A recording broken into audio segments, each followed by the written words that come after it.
Hari ini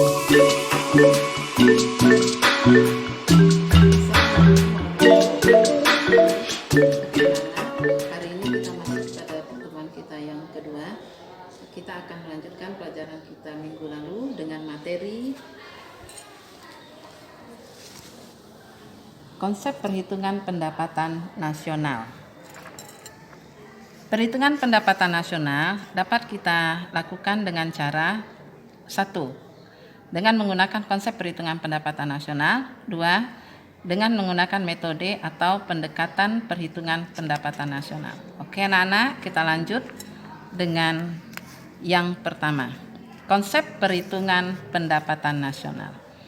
Di dalam perhitungan pendapatan nasional itu ada 6 komponen-komponen pendapatan nasional, yaitu PDP, GDP, GNP, NNP, NNI, PI, DI.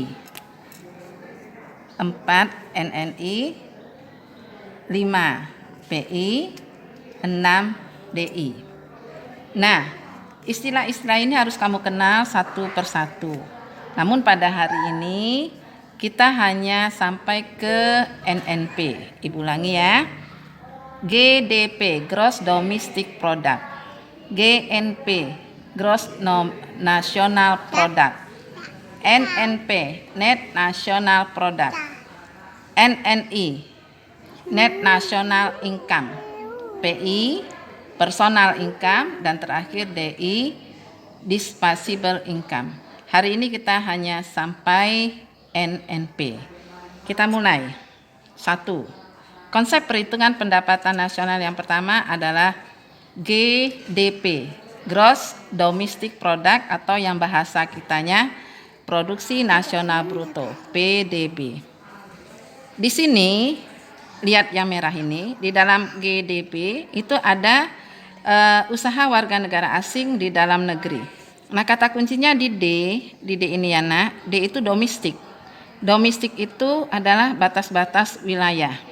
Jadi kalau kita definisikan, seluruh barang dan jasa akhir yang dihasilkan oleh unit produksi di dalam batas-batas wilayah suatu negara atau domestik berdasarkan nilai pasar, karena ini nilai akhirnya yang dihitung selama 1 tahun. GDP dapat dihitung dari 2 sisi pendekatan, yaitu dari sektoral dan dari penggunaan. Kalau sektoral itu sektor-sektor ekonomi. Sektor-sektor ekonomi yang kita hitung. Yang dihitung itu nilai tambah. Apa saja sektor ekonomi? Bisa dari pertanian dulu. Sektor ekonomi pertanian. Sektor ekonomi pertambangan dan penggalian. Yang termasuk di situ industri pengolahan, listrik, gas, air bersih. Kemudian konstruksi yang termasuk dalamnya perdagangan, restoran, dan hotel. Kemudian pengangkutan, komunikasi, lembaga keuangan, dan jasa-jasa lainnya. Nah, itu sektor-sektornya. Kalau kita kelompokkan itu ada beberapa sektor besarnya. Kalau pertanian tadi nak, itu ya pertanian lah nak, yang agraris. Terus ada perkebunan. Kalau perkebunan itu ya termasuk kebun sawit kamu, kebun getah kamu, dan lain-lainnya. Oke, kita lanjut dengan pendekatan yang kedua, yaitu dari sisi penggunaan. Nah, yang menggunakan itu banyak rumah tangga. Ada rumah tangga konsumen atau rumah tangga kita, masyarakat yang mengkonsumsi barang dan jasa. Kemudian dari pengeluaran pemerintah. Pemerintah itu juga melakukan suatu pembelanjaan. Itu disebut pengeluaran konsumsi pemerintah. Kemudian pembentukan modal, itu dari sektor perusahaan. Serta perubahan stok dan ekspor neto. Nah, dari penggunaan. Nanti yang 2 ini dalam metode perhitungan pendapatan nasional beberapa minggu yang akan datang kita akan jelaskan. Kemudian yang kedua, GNP, Gross National Product. Ini bedanya di kata kunci N.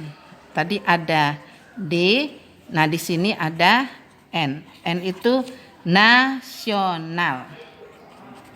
Nasional. Nah, kalau kata nasional berarti warga negara. Baik itu yang di dalam negeri maupun yang ada di luar negeri. Maka kita definisikan seluruh barang dan jasa yang dihasilkan masyarakat satu negara dalam 1 tahun, termasuk warga negara yang ada di luar negeri yang menghasilkan suatu proses produksi. Nah, perhatikan penjelasannya. Warga negara satu negara banyak yang mempunyai usaha di luar negeri.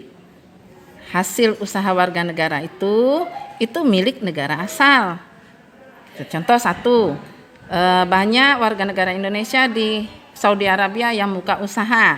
Nah, hasil usahanya itu adalah milik negara asal, itu Indonesia. Maka kalau kita lihat dengan warga negara yang ada di dalam Indonesia, nah, di dalam negeri itu warga negara asing yang berusaha di Indonesia adalah banyak juga.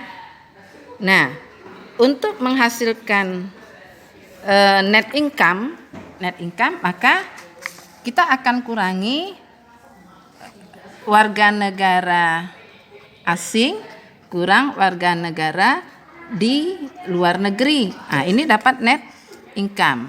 Nah, maka rumusnya GNP sama dengan GDP dikurang atau ditambah net income. Dari mana net income? Nih.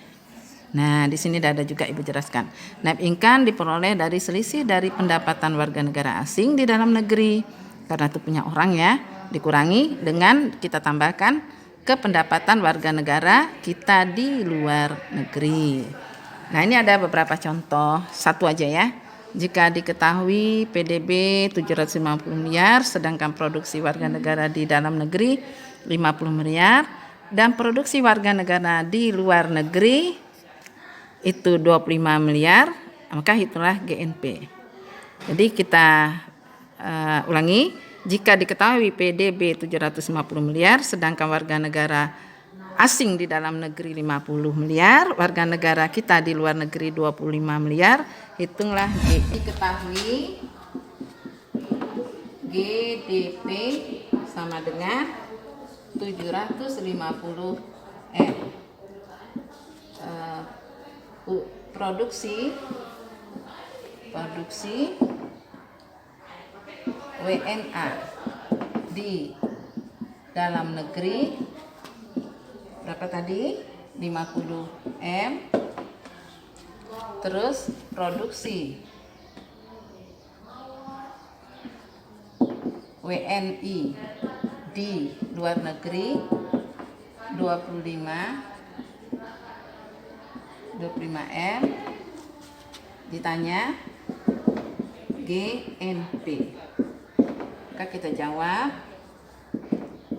GNP sama dengan GDP dikurang ditambah net income. Nah, kita masukkan GNP 750 dikurang 50 ditambah, bisa langsung begini ya nak ya, yang paling gampang. Jadi hasilnya ini dikurang jadi 725 M. Oke, udah ngerti? Kita lanjut. Kalau udah ngerti kita lanjut. Konsep yang ketiga, PNN atau NNP, Net National Product, produksi barang dan jasa yang dikurangi dengan penyusutan. Net ini bersih. Net bersih. Tadi ada bruto. Ada bruto itu kotor. Gross sama dengan bruto sama dengan kotor. Nah, supaya dapat bersih, maka ada hal-hal yang harus diperhatikan. Karena di dalam perhitungan net nasional produk tadi tidak diperhitungkan barang modal. Sementara kita memproduksi itu ada barang modal. Nah, barang modal memiliki umur ekonomis dan harus disusutkan karena umur ekonomis itu semakin dia mendekati habis, semakin hasilnya tidak semaksimal seperti dia baru dibeli. Maka ada penyusutan. Maka PNN atau NNP sama ini ya, Net National Product, itu rumusnya GNP dikurangi penyusutan. Kita masuk contoh. Jika diketahui GNP suatu negara 1.000 miliar, produksi warga negara dalam negeri 150 miliar, dan produksi warga negara di luar negeri 245 miliar, maka berapa NNP? Nah, ini ada kurang nak, komponennya kurang. Jika penyusutan, atau nih kalau bahasa asingnya depreciation ya, barang modal 45M, maka hitunglah PNN atau NNP. Oke, kita hitung ya nak, kita hitung. Perhatikan, ada komponen yang tidak diperlukan di sini. Yang ini kan sudah GNP, maka tidak kita perlukan yang dua ini. Kalau di sini GDP, baru kita perlukan yang dua ini. Maka yang kita perlukan hanya GNP dengan penyusutan. Kita masukkan ke dalam rumusnya. Diketahui GNP 1.000 miliar, penyusutan barang modal 45 miliar. Jadi yang penting aja yang dimasukkan, yang tidak masuk dalam komponen nggak usah dimasukkan. Ditanya NNP, jawab NNP sama dengan GNP dikurang penyusutan atau depreciation. Masukkan aja angkanya. 1000M dikurang 45M sama dengan 900 berapa? 55M. Oke.